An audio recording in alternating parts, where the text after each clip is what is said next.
Near the end of 2022, one of the worst years that Disney's had in half a century, losing over $100 billion in market cap as their stock fell nearly 50%, they decided that Bob Chapek was going to be the fall guy, the guy he was really always intended to be, when Bob Iger mysteriously and shockingly announced that he was stepping down as CEO, only to remain in the building while COVID happened so Bob Chapek could take the fall, and then he would swoop back in to save the company. Well, since that point in time, things have in fact not gotten any better for Disney. They've only gotten worse. But it looks like things are not going to change anytime soon because Bob Iger just got a big contract extension. Disney extends CEO Bob Iger's contract through 2026. The company chief, who returned in November after the ouster of Bob Chapek, had been set to leave next year. Now, I think now that all the dust has settled, it was obvious that this was always kind of Bob Iger's plan to return in this way, to use Bob Chapek as the fall guy,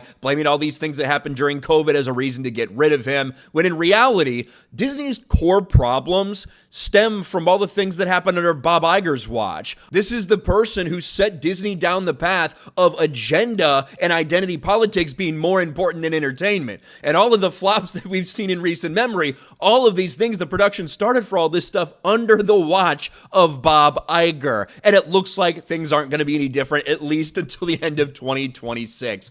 The Bob Iger era at Disney will continue beyond its scheduled end date. The Walt Disney Company says the venerable CEO has signed a contract extension, one that will keep him at the helm of the media and entertainment giant through 2026. The decision by the board was unanimous and cited the need to transform the company and execute a transition plan. Well, I'm sure there's a lot of activists at Disney who are also looking for a transition plan, quote, which remains a priority for the board. Yeah, to find somebody else to take over when he's ready to be done.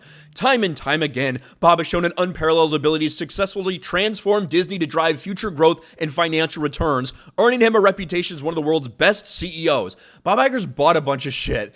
Some of those things ended up being very bad decisions, at least when you look at the debt that they acquired in that Fox merger, things they're still paying for today. And even when you look at what's happened since Bob Iger came back, just take the past, 7-8 months since this happened? What's gone on with Disney? Well, November 21st, the day after Bob Iger came back, stock was at $97, still just under $100. It is still sitting at $90 per share. It's not had the bounce back because there's been a shit ton of bad news for Disney. What happened? Oh, that's right. They've lost millions of subscribers on Disney Plus since Bob Iger came back. 2.4 million his first quarter back, and over 4 million his second quarter back. Who knows how many they're going to lose in the third quarter? I guess we'll wait and see for those numbers. And despite some people completely misreading the situation and thinking that Bob Iger was going to come back and, change how political Disney had gotten, that was never, ever going to happen. And in fact, he only ramped up things here in the state of Florida. Remember Disney, the ones who decided that they were going to go to war with the state of Florida because they wanted teachers to have the right to sexualize kindergartners. That's Disney for you.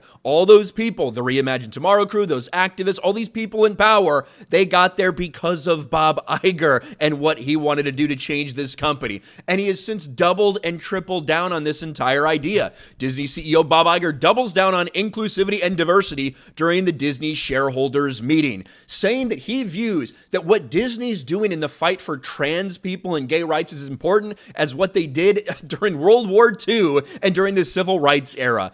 Actual quotes from Bob Iger at the Disney shareholders meeting. This is the reality when it comes to Bob Iger and his activism at Disney, and that reality is not going to change, at least not till the end of 2026. Congrats, Bob Iger. Congrats on securing your job there for a couple more years. Looks like more of the same from Disney, which right now, when you look at them trying to fire thousands of people, cut billions of dollars in costs, as their streaming platform continues to shrink, they continue to have bomb after bomb in the box office, and the theme parks are struggling. The slowest 4th of July in a decade. It looks like things aren't going to turn around anytime soon for Disney. Let me know your thoughts about all this in the comment section below. Smash a like button, subscribe to the channel, ring the bell for notifications, share this video out there, and I'll talk to you later.